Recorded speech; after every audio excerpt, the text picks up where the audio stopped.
नमस्कार, ABP reporter के साथ हाजिर हूं मैं रुमाना इसार खान। विस्तार से खबरों का रुख करेंगे।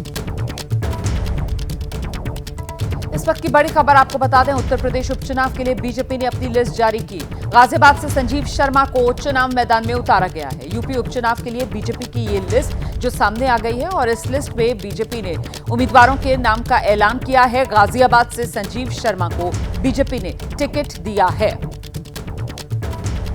9 सीटों पर उत्तर प्रदेश में उपचुनाव होने हैं। 13 नवंबर मतदान होगा। उपचुनाव 9 सीट उत्तर प्रदेश की और इसी को लेकर बीजेपी की तरफ से ये उम्मीदवारों के नाम की लिस्ट, जिसमें कुंदरकी से रामवीर सिंह ठाकुर को उम्मीदवार बीजेपी ने बनाया है। तो गाजियाबाद से संजीव शर्मा का नाम जिस पर मोहर लग गई है, साथ ही कुंदरकी जहां से रामवीर सिंह ठाकुर को बीजेपी ने अपना उम्मीदवार बनाया है। ये वो नाम है उम्मीदवारों के जो अब सामने आ गए हैं।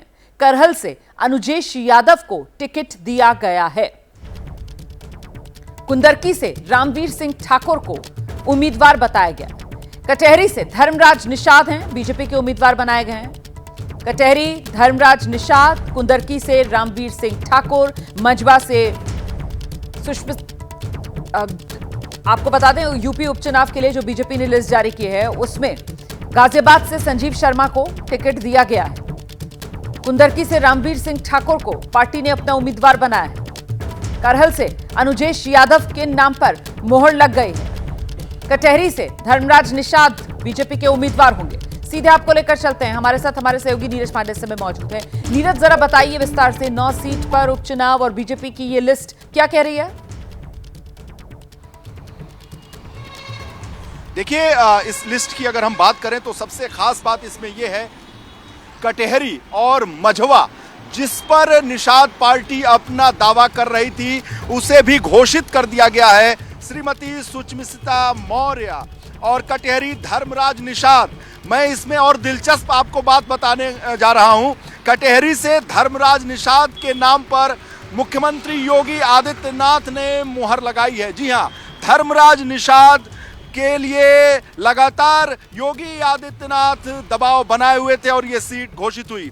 मझवा से श्रीमती सुचिस्मिता मौर्य, ये जो नाम है ये सीट है केशव प्रसाद मौर्य की। केशव प्रसाद मौर्य कोर ग्रुप के सदस्य हैं, उप मुख्यमंत्री हैं और लगातार दबाव बनाए हुए थे कि मझवा से सुचिस्मिता मौर्य को टिकट दिया जाए, तो उनकी भी बात मान ली गई है। फूलपुर जो कर्मभूमि है एक तरीके से केशव प्रसाद मौर्य की, उन्होंने दीपक पटेल के नाम पर दबाव बनाया हुआ था। केशव मौर्य की इस बात को भी मान लिया गया है। दीपक पटेल फूलपुर से भारतीय जनता पार्टी के प्रत्याशी होंगे। और करहल से अनुजेश यादव एक बड़े पॉलिटिकल घराने से ताल्लुक रखते हैं और उनको टिकट दिया गया है। करहल चूंकि बहुत ही महत्वपूर्ण सीट है और ऐसे में वहां तेज प्रताप यादव जो परिवार यानी यादव परिवार के सदस्य हैं, चुनाव लड़ रहे हैं और लालू यादव के सबसे छोटे दामाद हैं, वो चुनाव लड़ रहे हैं। उनके खिलाफ एक बड़े राजनीतिक परिवार घराने से अनुजेश यादव को टिकट दिया गया है। और खैर से सुरेंद्र दिलेर, इनको टिकट दिया गया है। ये अगर टिकट हम कहें सोर्सेज के हवाले से तो ये टिकट भूपेंद्र चौधरी, जी हाँ, जो प्रदेश अध्यक्ष हैं भूपेंद्र चौधरी, उनकी पसंद का टिकट है। खैर से सुरेंद्र दिलेर का। और गाजियाबाद से सीट है संजीव शर्मा, ये भी पसंद है भूपेंद्र चौधरी की। ये सोर्सेज के खबर है क्योंकि जो निर्णय होता है वो निर्णय तो सामूहिक होता है, सबका होता है, पार्टी का होता है। केंद्रीय चुनाव समिति इसकी घोषणा करती है, लेकिन ये अंदर की खबर है जो दर्शक बहुत इसको लेकर इंटरेस्टेड होंगे, इसलिए मैं आपको अंदर की जानकारी दे रहा हूं। कुंदरकी रामवीर सिंह ठाकुर, ये एक तरीके से सबकी पसंद, यानी योगी आदित्यनाथ, ब्रजेश पाठक, धर्मपाल और पार्टी के, यानी इसमें इस लिस्ट को अगर हम देखें तो केंद्रीय नेतृत्व ने, हाईकमान ने अपने को कहीं भी नहीं थोपा है।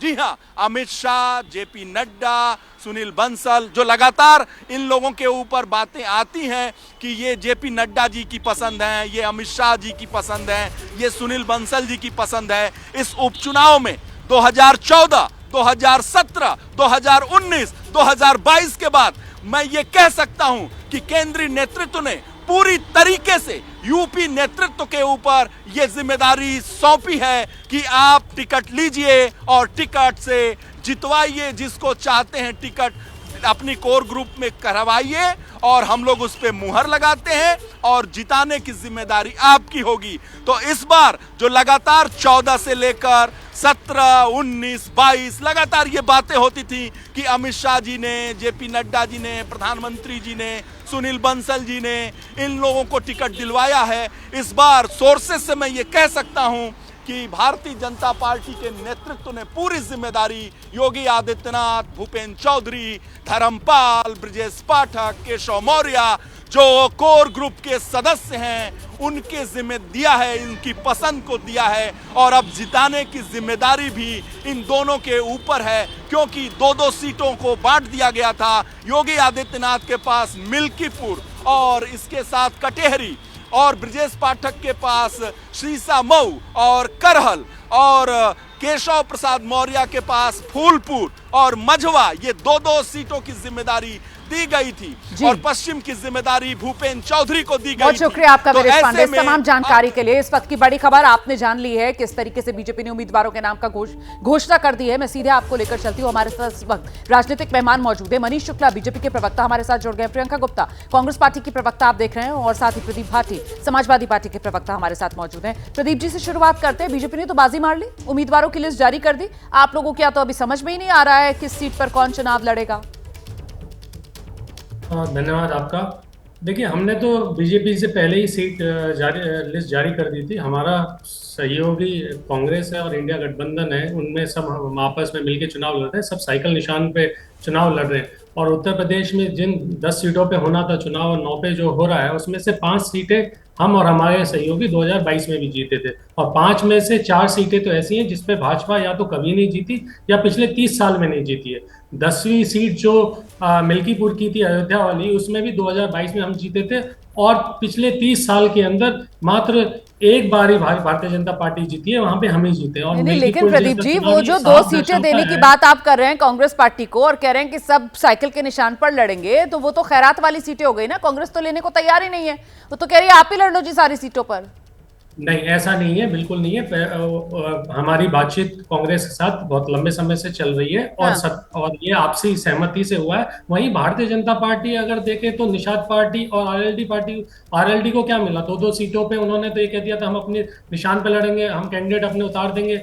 ये सब बातें हमारे गठबंधन में तो आपको कहीं देखने को नहीं मिली। और बातों से बड़ी मैं प्रियंका गुप्ता से भी इस पर जवाब दे लूंगी, लेकिन चलिए पहले मनीष शुक्ला जी का रुख कर लेते हैं। मनीष जी, 7 सीटों पर उम्मीदवारों के नाम का ऐलान कर देते हैं आप। वो संजय निषाद और आरएलडी उनकी फिक्र कर पा रहे हैं या नहीं कर पा रहे हैं? निषाद साहब तोड़े हुए थे, 2 सीटों से कम वो राजी नहीं थे और अब छोड़ा क्या आपने उनके लिए? मझवा पर भी आपने उम्मीदवार के नाम का ऐलान कर दिया।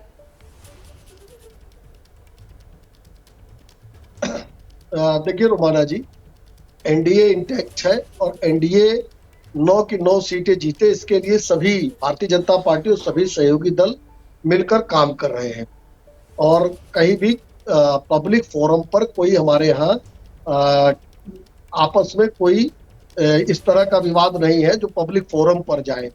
और सपा और कांग्रेस मध्य प्रदेश के चुनाव में इस तरीके से एक दूसरे के लिए किन शब्दों का प्रयोग किए थे भी हरियाणा में दीपेंद्र हुड्डा ने समाजवादी पार्टी की हैसियत बताई थी, तो ये खींचातानी इनके आपस में सीधे साफ नजर आ रही है।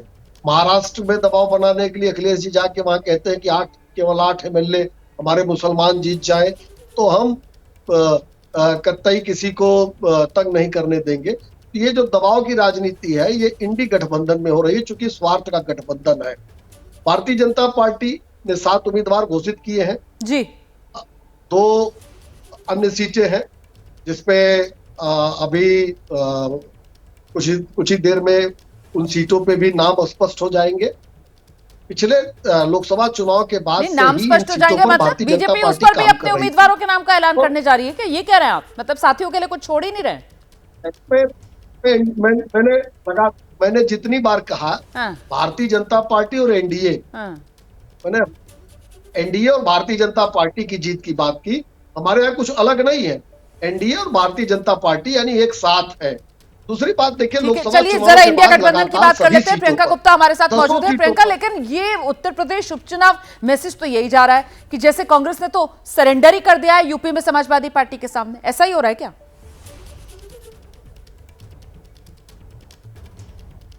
देखिए रोमाना जी, जब गठबंधन में होते हैं ना तो अपने बड़े हितों को न देखते हुए, अपने हितों को न देखते हुए खड़े तरीके से मान के चलिए कि हम गठबंधन में साथ खड़े हैं, और गठबंधन धर्म निभाने के लिए यदि हम थोड़ा त्याग भी करना पड़ेगा तो करने के लिए तैयार है। और सिर्फ मैं इतना नहीं कहूंगी, मैं ये भी कहूंगी कि जब गठबंधन का कोई बात चलेगी, इतिहास लिखा जाएगा तो पार्टी का साथ हमेशा नहीं रहेगा। नहीं, आपकी आवाज साफ नहीं और आ रही जैसा है कि प्रियंका, नेतृत्व आपकी ने आवाज डिसाइड साफ किया है नहीं आ रही है। क्योंकि दोबारा हम से सभी कनेक्ट करवाती हूँ मैं एक आपको, हो- आपकी आवाज बिल्कुल समझ में नहीं आ रही है। मैं तब तक प्रदीप भाटी जी का रुख करती हूँ। प्रियंका को जरा दोबारा कनेक्ट कराइए, उनकी आवाज साफ नहीं आ रही है। प्रदीप भाटी जी का रुख करेंगे। लेकिन प्रदीप, जितनी बात प्रियंका की हम समझ पाए, वो यही कह रही है कि साहब गठबंधन मतलब त्याग, तो सारा त्याग जो है सहयोगी कांग्रेस से ही आप ले लेंगे, ये त्याग करवा रहे हैं आप कांग्रेस पार्टी से? नहीं, ऐसा बिल्कुल नहीं है। ऐसा तो त्याग हमने हरियाणा में भी किया है और बाकी जगह मध्य प्रदेश में भी किया है। तो त्याग और आपसी तालमेल नहीं, मतलब से त्याग नहीं, मतलब आप ये कह रहे हैं ये लड़े जाते टिट फॉर टैट है, लेकिन मतलब जैसा कांग्रेस ने किया अब वैसा कांग्रेस भुगतेगी, ये नहीं, कह रहे हैं ऐसी ऐसी बिल्कुल ऐसी कोई बिल्कुल बात नहीं है। और अभी मनीष शुक्ला जी जो कह रहे थे कि भारतीय जनता ना? पार्टी दिल में तो सब कसक ठीक है, है। यहाँ देखिए, तो मैंने कांग्रेस के त्याग की बात की, आपने फौरन अपना त्याग गिना दिया हरियाणा से लेकर मध्य प्रदेश तक। तो मतलब ये तो नहीं, ऐसे ही लग रहा है कि नहीं, ईंट का जवाब पत्थर से वाला देने का अंदाज। मैंने सिर्फ एक बात बराबरी में कही कि गठबंधन में सब एक दूसरे का सहयोग करते हैं और त्याग आप उसको लेते हैं, हम उससे सहयोग मानते हैं। दूसरी बात जो शुक्ला जी कह रहे थे कि इनके यहाँ पे सब कुछ ठीक है, हमने देख लिया कैसे एमएलए एमपी आपस में जूताई चल रही है, किस तरह से इनके पार्टी कार्यालय में जब समीक्षा बैठक हुई लखनऊ में किस तरह का हाल रहा वो आपने देखा। तो ऐसी समीक्षाएं, ऐसा प्यार मोहब्बत आपको भारतीय जनता पार्टी में देखने को मिलेगा। लेकिन सबसे बड़े रोमाना जी, उनसे बड़ी बात यह है कि मुद्दे क्या है। क्या भारतीय जनता पार्टी के राज में जो शोषण, अत्याचार, गैर बराबरी, लूट चल रही है, अविनीति चल रही है, वो सामाजिक गिरावट और आर्थिक गिरावट जो लोगों का बोलबाला चल रहा है, उस पे भारतीय जनता पार्टी का ध्यान कब जाएगा? कब भारतीय जनता पार्टी ये सीखेगी कि दंगा करा के वो चुनाव नहीं जीत सकती, बस जुमलों, झूठ और विभाजन पे और विध्वंस पे कि बैसाखी पे सरकार। ये तो आपने बड़ा आरोप लगा दिया ना ये कि भारतीय उपचुनाव जनता है पार्टी को इसलिए अपनी दंगा विचारधारा और का बीजेपी करवा रही है। पता ना मैं इस चलता पर है, जवाब लेती हूँ, इनको मैं ये इस बात पर माननी मनीष जी से पड़ेगी। जवाब लूंगी।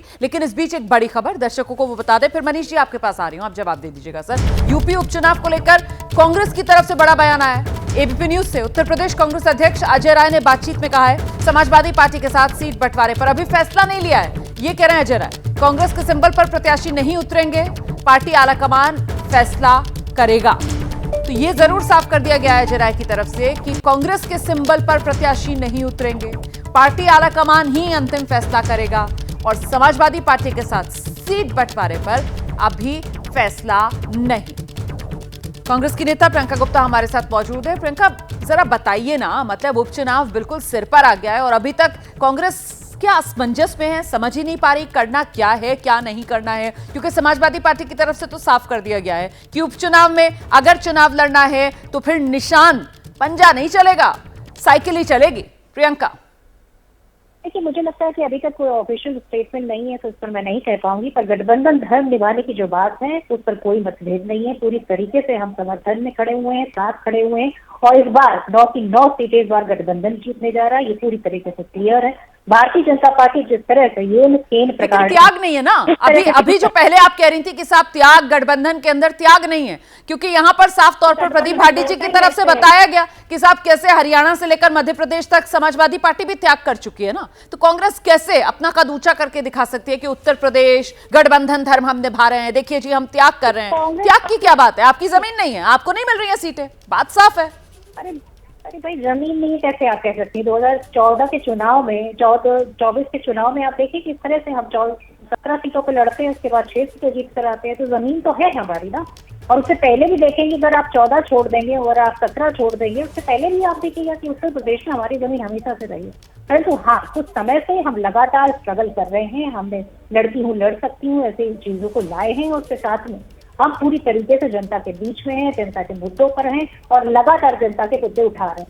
तो ऐसा नहीं है, कांग्रेस का वोट पूरी तरीके से इंटैक्ट है और लगातार बढ़ता चला जा रहा है। इसी नहीं, डर की वजह से जिसको पूरा आज भरोसा भारतीय होता है जनता वोट पार्टी- इंटैक्ट होने पर, वो इस तरीके से अपनी सियासी जमीन किसी और के लिए थोड़ी छोड़ता है। यहाँ जिस तरीके से कांग्रेस अपनी सियासी जमीन, अगर वो है उत्तर प्रदेश में, तो फिर छोड़ने की बात ही कही जाएगी इसको। तो मैं जरा सा जैनेंद्र का रुख कर लेती हूँ, हमारे सहयोगी हैं, हमारे साथ मौजूद है, और जरा उन्हीं से समझते हैं कि एक तरफ अखिलेश यादव की तरफ से साफ कर दिया गया था, समाजवादी पार्टी साफ कर देती है उपचुनाव में सभी सीटों पर साइकिल का सिंबल ही चलने वाला है, और वहीं दूसरी तरफ कांग्रेस, क्या पूरी तरीके से सरेंडर मोड में आ गई है कांग्रेस, जैनेंद्र?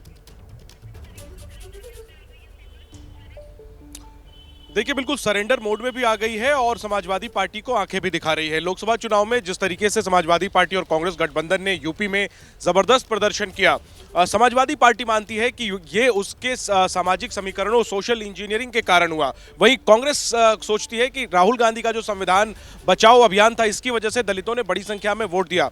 नौबत जब उपचुनाव की आई तो हालांकि 10 सीटें खाली हैं, फिलहाल 9 सीटों पर ही चुनाव हो रहा है। समाजवादी पार्टी ने सिर्फ कांग्रेस को 2 सीटें दी, जबकि कांग्रेस पहले 4 की मांग कर रही थी। फिर आखिर में उसने कहा कि चलिए 3 दे दीजिए और 3 में से तीसरी सीट हमारी पसंद की दे दीजिए, बाकी 2 सीटें हम आपकी पसंद की लड़ लेंगे। लेकिन समाजवादी पार्टी इसके लिए तैयार नहीं हुई और इसी वजह से कांग्रेस खासी नाराज हुई और समाजवादी पार्टी को संदेश देने के लिए स्पष्ट कर दिया अंदर खाने कि हम इस बार उपचुनाव नहीं लड़ेंगे, और ये कम्युनिकेट कर दिया गया समाजवादी पार्टी को। तभी हालांकि ये खबर तो एबीपी न्यूज के दर्शकों को 4 दिन पहले से पता थी। अखिलेश यादव ने कल आधिकारिक तौर पर यह ऐलान किया कि समाजवादी पार्टी के सिंबल पे जो है वो चुनाव लड़ा जाएगा सभी 9 सीटों पर। साफ है कांग्रेस उपचुनाव नहीं लड़ने जा रही है और कहीं ना कहीं कांग्रेस ये देखना चाहती है कि बिना कांग्रेस के क्या दलित वोट समाजवादी पार्टी को मिलते हैं या नहीं मिलते हैं, और अगर नहीं मिलेंगे तभी कांग्रेस फिर आने वाले विधानसभा चुनाव में समाजवादी पार्टी पर दबाव बनाना चाहिए। देखिए, दोनों दलों को पता है कि अगले विधानसभा चुनाव में इंडिया गठबंधन रहना ही है। तो ये जो बात आपने कही है ना, इसी पर जरा वीरेश से एक रिएक्शन लेते हैं। वीरेश, मतलब 2027 विधानसभा चुनाव उत्तर प्रदेश, और उसी के लिए एक्सपेरिमेंट के तौर पर ये दाव जो यहां इंडिया गठबंधन के बीच पार्टियों में, कांग्रेस और समाजवादी पार्टी में आजमाया जा रहा है।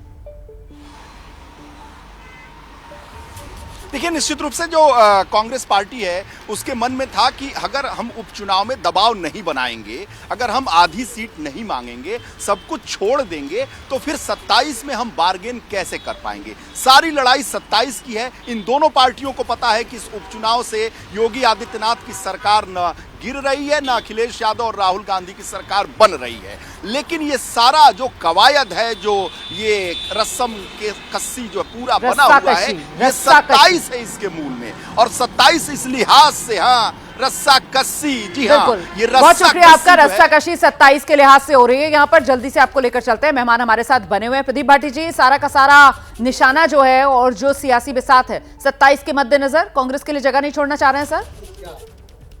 तो देखिए रोमाना जी, पहले तो मैं एक बात कहूँगा, क्या ये त्याग आपने अपना दल राजभर पार्टी, निषाद पार्टी और आरएलडी के लिए भी देखा होगा? ये त्याग जो कर रहे हैं भारतीय जनता पार्टी के सुनने में आ रहा है, उनके चुनाव चिन्ह पे लड़ा जा रहा है। और 2022 में जो भी ये आपने विश्लेषण किया, किस तरह से दलित वोट हो या बाकी सभी जातियों का वोट हो, 2022 के चुनाव ने सिद्ध कर दिया कि हमको सभी का वोट मिला था। रही बात कांग्रेस की, कांग्रेस का सहयोग हमें 2024 में भी मिला और आगे भी कांग्रेस के साथ हम मिलकर चुनाव लड़ेंगे और इसी प्रदेश में मिलकर चुनाव लड़ेंगे। लेकिन जब उन्हें सीट ही नहीं देंगे तो फिर ये कैसा मिलन हुआ ना? सवाल तो इसी को लेकर है। लेकिन पहले जल्दी से मनीष जी का रुख कर लेते हैं और उनसे जानते हैं। मनीष जी, एक तो वो त्याग और उसको लेकर वो घेर रहे हैं बीजेपी को भी कि आप लोगों ने कहां अपने साथियों को इतनी स्पेस दी सर, आप भी तो वहां पर उनसे त्याग ही करवा रहे हैं।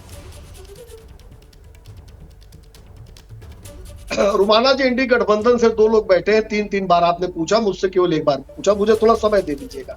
एक बात, समाजवादी पार्टी और कांग्रेस के सबसे बड़े रोड़े अजय राय हैं। अजय राय के भाई की हत्या मुख्तार अंसारी ने कराई थी, जिसमें मुख्तार अंसारी को सजा हुई थी, और अजय राय मझवा से लड़ना चाहते थे, लोकसभा में बलिया से लड़ना चाहते थे। ये दोनों सीटें समाजवादी पार्टी किसी कीमत पर इसलिए नहीं देना चाहती थी कि अफजाल अंसारी का भारी दबाव समाजवादी पार्टी के ऊपर, अखिलेश यादव के ऊपर है। तो खेल यहाँ है, अजय राय ही इसमें सबसे बड़े रोड़े हैं। मध्य प्रदेश के चुनाव में आपको याद है, ठीक है, अखिलेश यादव का बयान था, चिरकुट नेता, ये शब्द प्रयोग किया था अपने गठबंधन के सहयोगी के लिए। प्रियंका जी, अजय राय आपकी पार्टी के प्रदेश अध्यक्ष उत्तर प्रदेश में, वही जड़ में ये गठबंधन में जो बात नहीं बन पा रही बार बार, बैठ जाते हैं, दूसरे की पार्टियों में झांकने के सिवा कोई काम नहीं। अपनी पार्टी में जरा झांक के देखें। बड़ी मुश्किल में तो जो है इस बार नेतृत्व जो इनका यूपी का है वो डिसाइड कर रहा है टिकटें, वरना 24 के चुनाव में तो कोई नेतृत्व था ही नहीं इनका उत्तर प्रदेश का। और हकीकत ये अंदर खाने इनके पार्टी में जितनी लड़ाई है वो साफ साफ दिखती है। खुद के विधायक अपनी जान बचाते घूम रहे हैं और दंगे फसाद होते घूम रहे हैं, और उसके साथ में नाम लग रहा है कि भारतीय जनता पार्टी खुद ही करा रही है, उस पर सफाई दे नहीं पाएंगे। आप देखिए ना प्रियंका जी, आपका भी वही हाल है, यहाँ हाल सबका यही है। अपने बारे में तो कोई बात ही नहीं कर रहा है ना। आप बीजेपी को कह रही हैं कि वो दूसरी पार्टियों में ताक झाक कर रहे हैं, आप क्या कर रही हैं? आप भी तो बीजेपी के भीतर की ताक झाकी कहा जाएगा उसको यहाँ पर एबीपी न्यूज के दर्शकों के सामने परोस रही है। समय मेरे पास इतना ही है फिलहाल। बहुत शुक्रिया आप सभी का हमारे साथ जुड़ने के लिए। महाराष्ट्र की सियासत से जुड़ी अभी की बड़ी खबर, महाराष्ट्र में महाविकास आघाड़ी में सीट बंटवारा तय हो गया है। कांग्रेस 100 सीटों पर चुनाव लड़ सकती है। शिवसेना उद्धव गुट 85 सीटों पर चुनाव लड़ेगी। महाविकास आघाड़ी के बाकी सहयोगियों को 18 सीटें संभव है। 85 सीटों पर ही एनसीपी शरद पवार गुट चुनाव लड़ेगा। अभी तक वो फॉर्मूला जो 85-85-85 का था, पेच जो 15 सीटों को लेकर बाकी रह गया था, तो माना यह जा रहा है कि कांग्रेस के खाते में वो सीटें गई हैं और कांग्रेस 100 सीटों पर चुनाव लड़ सकती है। शिवसेना उद्धव गुट 85 सीटों पर चुनाव लड़ेगा और जो बाकी बची 18 सीटें हैं वो सीटें सहयोगियों को दी जाएंगी। ये जानकारी सामने आ रही है।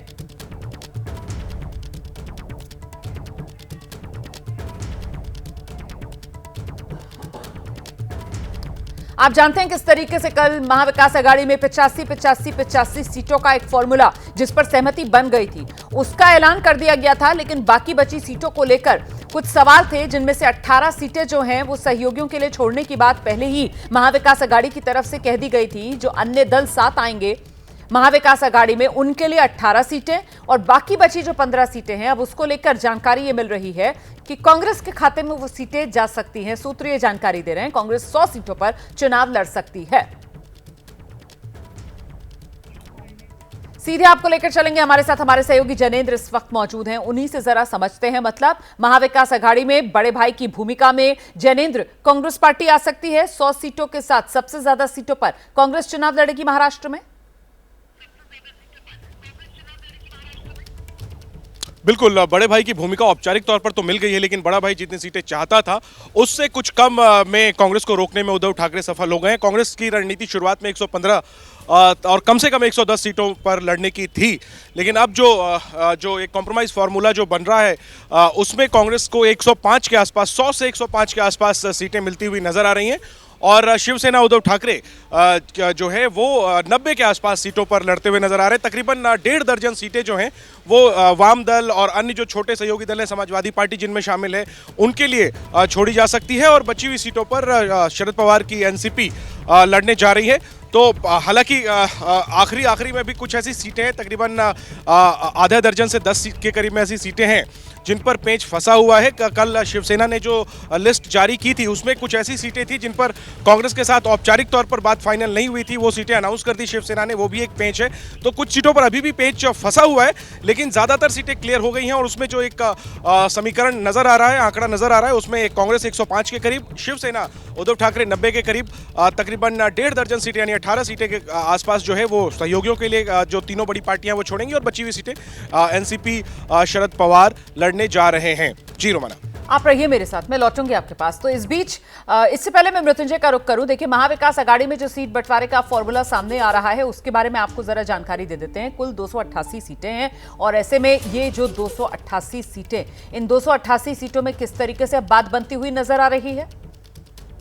85 सीट पर उद्धव गुट, 85 सीट पर शरद पवार गुट, 18 सीटें सहयोगियों के लिए और कल तक जो 85 का ही फॉर्मूला कांग्रेस पार्टी के लिए था, इस बार वो बढ़कर सूत्रीय बता रहे हैं 100 पर पहुंच जाएगा। जरा जल्दी से मृत्युंजय का रुख करते हैं और मृत्युंजय से समझते हैं, मतलब 85-85-85 वाला जो कल का फॉर्मूला था, जिसके बाद बाकी बची सीटों पर मृत्युंजय कहा जा रहा था कि 18 सीटें तो देखिए साथियों को दे दी जाएंगी, 15 सीटें बाकी रह गई हैं, उस पर सहमति बननी है। तो वो 15 की 15 सीटें कांग्रेस के खाते में जाती हुई नजर आ रही है क्या? 15 की 15 सीटें कांग्रेस की तरफ जाएं, ये बात शिवसेना यूबीटी को पसंद नहीं आ रही है। रोमाना, इसके पीछे की कहानी ये समझिए कि अगर कांग्रेस 105 सीट पर लड़ती है और शिवसेना यूबीटी 90 से 95 के बीच रह जाती है और भविष्य में जब परिणाम घोषित होंगे तो समझिए कांग्रेस के 60 से 65 विधायक आ गए और यूबीटी ग्रुप के 45 से 50 विधायक हो गए, तो मुख्यमंत्री किसका होगा?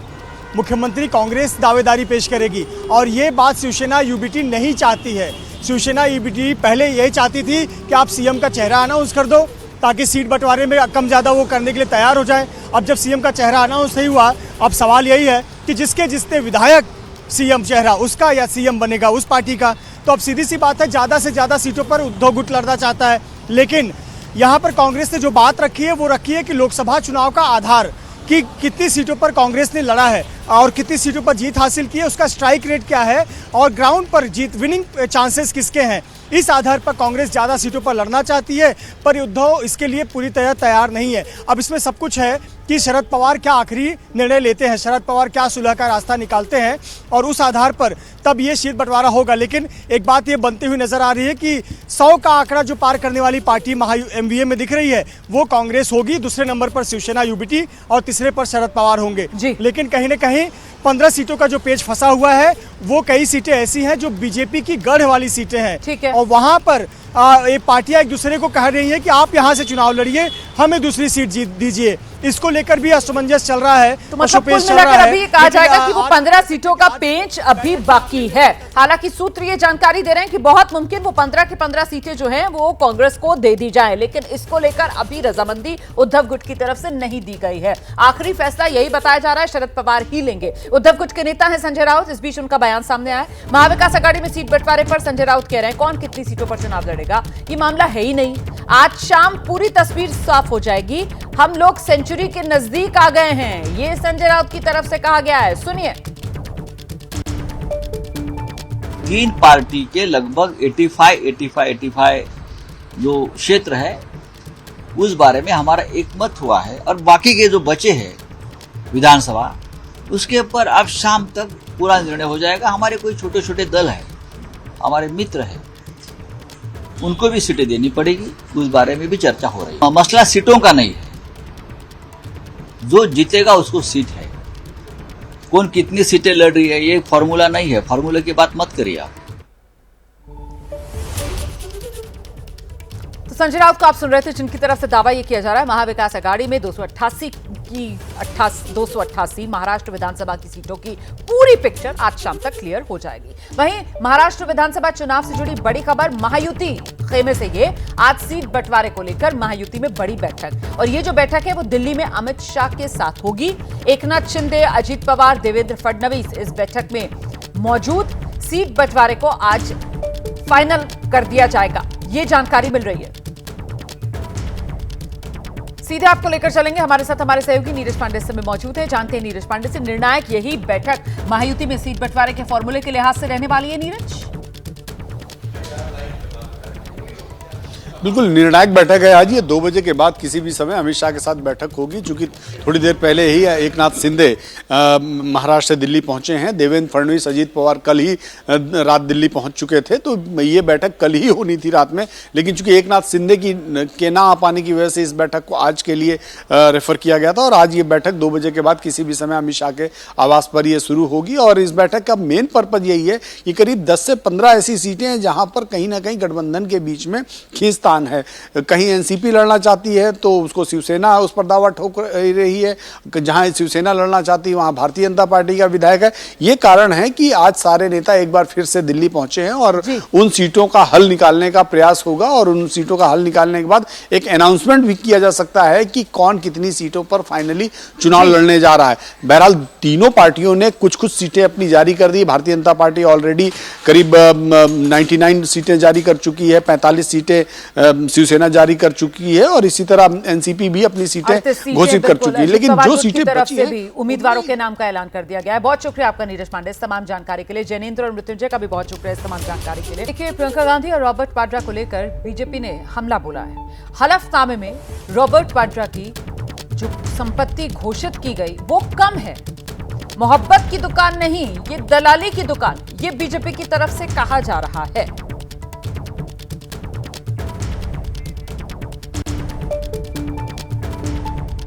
वायनाड में जो लोकसभा का चुनाव है उसमें दायर किया जाता है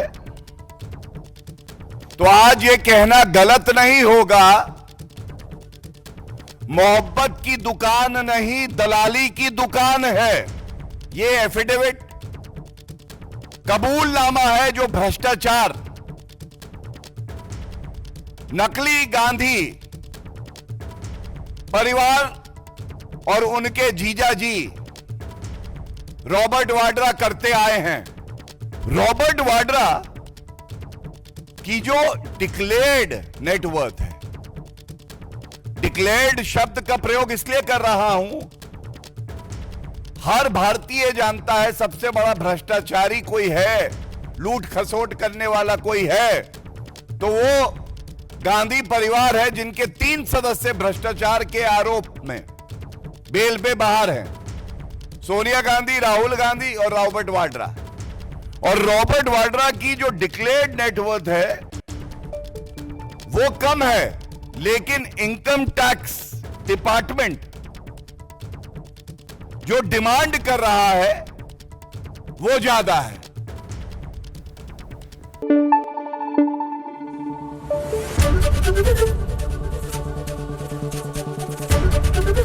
एबीपी न्यूज आपको रखे आगे।